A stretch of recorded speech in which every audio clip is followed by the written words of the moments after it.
Hello everyone, welcome to my channel. This is Mansi Turi. So कैसे हैं आप सब? आई होप आप सब बहुत अच्छे होंगे। सो आज की वीडियो में हम माओ ज़ेडोंग के बारे में बात करेंगे, जिनकी जो डॉक्ट्राइन ऑन परमानेंट रिवॉल्यूशन के बारे में आज हम डिस्कस करेंगे। सो इससे पहले मैं आपको बताना चाहूँगी कि अगर आपको बिजनेस न्यूज़ में इंटरेस्ट है तो आप इस पेज को ज़रूर फॉलो करें, जिसका नाम है नॉलेज सर्कस। पेज का जो लिंक है वो मैं डिस्क्रिप्शन बॉक्स में मेंशन कर दूँगी। अगर किसी को भी इंटरेस्ट है तो आप वहाँ पर ज़रूर विजिट करें और पेज को ज़रूर फॉलो करें और न्यू अपडेट्स आप देखते रहें। सो चलिए करते हैं वीडियो को स्टार्ट। ओके, देखो माओ ज़ेडोंग जो थे, बेसिकली इनका जो बर्थ है 1893 में हुआ। बेसिकली ये आधुनिक चीन के साम्यवादी नेता थे और साथ ही साथ फिलोसोफर भी थे, जिन्होंने रिवॉल्यूशन के मार्क्सवादी सिद्धांत और प्रैक्टिस को चीन के परिस्थिति के अकॉर्डिंग ही ढालने की कोशिश की। तो मार्क्स ने क्या कहा था कि आधुनिक युग में जो है प्रोलेटेरिएट क्लास का जो असंतोष यानी डिससैटिस्फैक्शन है, जिसकी वजह से क्रांति हो सकती है। लेकिन चाइना में जो डिससैटिस्फैक्शन का मेन रीज़न क्या था, वो था पीजेंट्री में, यानी जो कृषक वर्ग थे उनमें था। माओ ने इसी कृषक वर्ग को क्रांति का मेन जो है मीडियम बनाया। ठीक है, तो ये एक बहुत ही लोकप्रिय नेता थे, जिसने अपने थॉट्स को जनता तक पहुंचाने का पूरा बेड़ा उठा लिया था। तो ये बहुत ज़रूरी है कि माओ ने चाइना में साम्यवादी आंदोलन का नेतृत्व जो है वो संभालकर 1949 में समाजवादी राज्य की स्थापना की और पूरी लाइफ उस देश का नेतृत्व जो है संभाले रखा। Okay, now doctrine of permanent revolution. देखो, माओ ने क्रांति के स्वरूप की बहुत अच्छे से यहाँ पे चर्चा की और इस डायरेक्शन में मार्क्सवादी चिंतन को वो आगे बढ़ा रहे हैं। जैसे कि थियरी और प्रैक्टिस के कंपैरिजन करते हुए उसने प्रैक्टिस को सबसे ज़्यादा यहाँ पे इम्पोर्टेंस दी है। तो प्रैक्टिस सच की सर्वोच्च कसौटी होती है उनके अकॉर्डिंग। ठीक है, वो क्या कहते हैं कि प्रैक्टिस जो होती है वो ट्रुथ की सबसे ज़्यादा एक उत्तम कसौटी हो सकती है। ठीक है, तो सभी तरीके के सिद्धांत को प्रयोग में लाने यानी कि एप्लीकेशन की कसौटी पर कसना चाहिए और जहाँ वे खरा ना उतरे उसे एक्सेप्ट नहीं कर देना चाहिए। तो प्रैक्टिस के धरातल पर ही यहाँ पे वो बात करें हैं, एरर जो है सबसे ज़्यादा ज़रूरी होता है। माओ ने बोल्शेविकों के इस कट्टरपंथी यानी कि डॉगमैटिक तर्क का यहाँ पे खंडन किया है कि भूलों से बचा जा सकता है। तो माओ का क्या कहना है कि ये एक मार्क्सवाद विरोधी पर्सपेक्टिव है, क्योंकि ये यूनिटी ऑफ अपोजिट्स के रूल के अगेंस्ट है।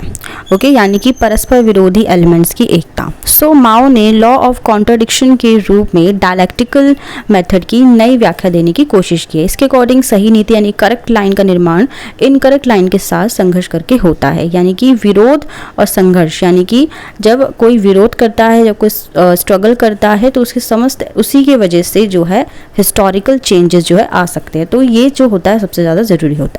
ये नियम जो है सभी सामाजिक विन्यासों यानी सोशल फॉर्मेशंस, क्लासेस, इंडिविजुअल्स पर लागू होता है, यहाँ तक कि वो खुद कम्युनिस्ट पार्टी पर भी लागू होता है। तो माओ ने अपनी फेमस उनकी एक बुक थी ऑन कॉन्ट्राडिक्शंस, अंतर्विरोध विचार और विवेचन 1937 में जो आई, उसके अंदर ये दर्शाया कि सोशलिज्म या कम्युनिज्म की इस्टेब्लिशमेंट हो जाने के बाद भी ये नियम खत्म नहीं हो जाता। तो क्रांति कोई अंतिम समाधान नहीं है, बल्कि ये केवल एक अभीष्ट दिशा में प्रगति का एक स्टेज हो सकता है, चरण हो सकता है।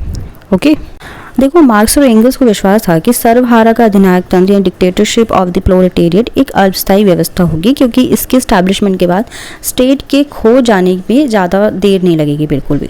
लेकिन माओ ने ये तर्क दिया कि जब सर्वहारा वर्ग सत्ता संभाल लेगा तब भी अंतर्विरोध का नियम सक्रिय हो सकता है, जिस पर ह्यूमन का वश नहीं होगा। समाजवाद के दौर में भी क्लास स्ट्रगल का अंत नहीं हो जाएगा, केवल उसका रूप बदल सकता है, लेकिन खत्म बिल्कुल नहीं हो सकता।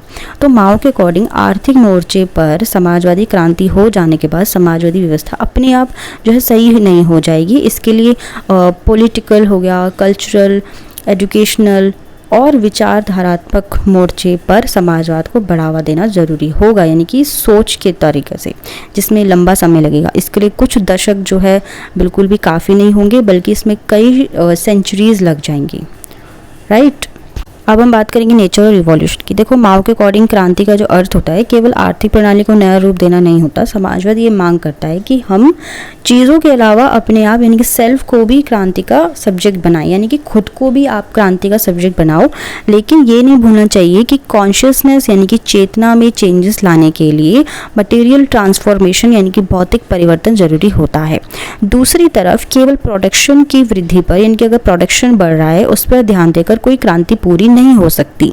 जहां पॉलिटिक्स और इकोनॉमी में कॉन्फ्लिक्ट पैदा हो जाए वह राजनीति को प्रधानता मिलनी चाहिए। इसी तरीके से कल्चरल रिवॉल्यूशन उतनी ही ज़रूरी है जितनी कि इंडस्ट्रियल रिवॉल्यूशन, क्योंकि ये नॉलेज की नई प्रणाली का एक सृजन करती है जो जनसाधारण और इंडस्ट्रियलाइजेशन की मूल्यवता का एक्सपीरियंस कराती है, यानी कि उसकी वैल्यू को दिखाने की कोशिश करती है। तो क्रांति का जो मतलब होता है वो क्या है, कॉरपोरेशन के सिद्धांत पर आधारित समुदाय भावना को साकार करना। तो ये जो कम्युनिटी होती है उसके मेंबर्स के बीच ऊंच नीच के भेदभाव को खत्म कर देती है। इनकी जो कम्युनिटी रहती है उन मेंबर्स में कोई पार्शियलिटी नहीं होती, कुछ भी बायस बिहेवियर नहीं होता है। तो माओ के अकॉर्डिंग विचारधारात्मक नज़रों से मैनुअल लेबर की यहाँ पे बात करें, फिजिकल लेबर शारीरिक श्रम की तुलना में इंटेलेक्चुअल लेबर ज़्यादा इम्पॉर्टेंट है और उसे धीरे धीरे समाप्त करना चाहिए।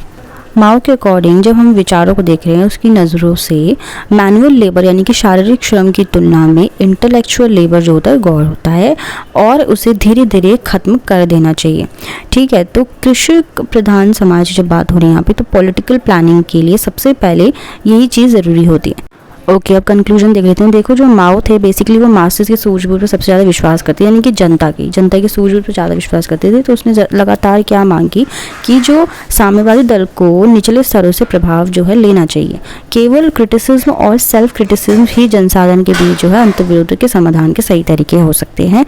माओ के अकॉर्डिंग हमें साम्यवादी क्रांति की आकांक्षा के साथ जनसाधारण के रेस्पेक्ट को भी उतना ही इंपॉर्टेंस देना चाहिए। नहीं, जनसाधारण जो उनकी रिस्पेक्ट को भी यहाँ पे हमें महत्व देना चाहिए। तो ये ध्यान देने की है कि माओ ने सैद्धांतिक रूप से आलोचना और विरोध को मान्यता जरूर दी है, लेकिन प्रैक्टिस के स्टेज पर माओ के नेतृत्व के अंदर बेसिकली साम्यवादी दल की क्रिटिसिज्म या विरोध नहीं किया जा सकता। उसकी जो मास लाइन थी, उसका जो ऑब्जेक्टिव था वो क्रांति के नेतृत्व या देश के प्रशासन को जनसाधारण के हाथों में सौंप देना नहीं था। ऑल्दो उसने एडमिनिस्ट्रेशन में जनसाधारण की पार्टिसिपेशन की शुरुआत की, जो लेनिनवादी और सोवियत ट्रेडिशन में सबसे ज़्यादा जो है मौजूद नहीं थी। इसके अलावा माओ ने चाइना में ब्यूरोक्रेसी को उतना पावरफुल नहीं बनने दिया जितना कि सोवियत रूस में देखने को मिलता था, राइट। एंड अगर हम देखें तो माओ ने मार्क्सवाद लेनिनवाद की एक ऐसी व्याख्या दिखाई है जो कि चाइना की परिस्थिति के लिए सबसे ज़्यादा सही थी, उपयुक्त थी। ठीक है, सो फ्रेंड्स, ये था हमारा आज का वीडियो। आई होप आपको अच्छे से क्लियर हो गया हो। इनकी थ्योरी इतनी ज़्यादा नहीं है, बट जितनी हमने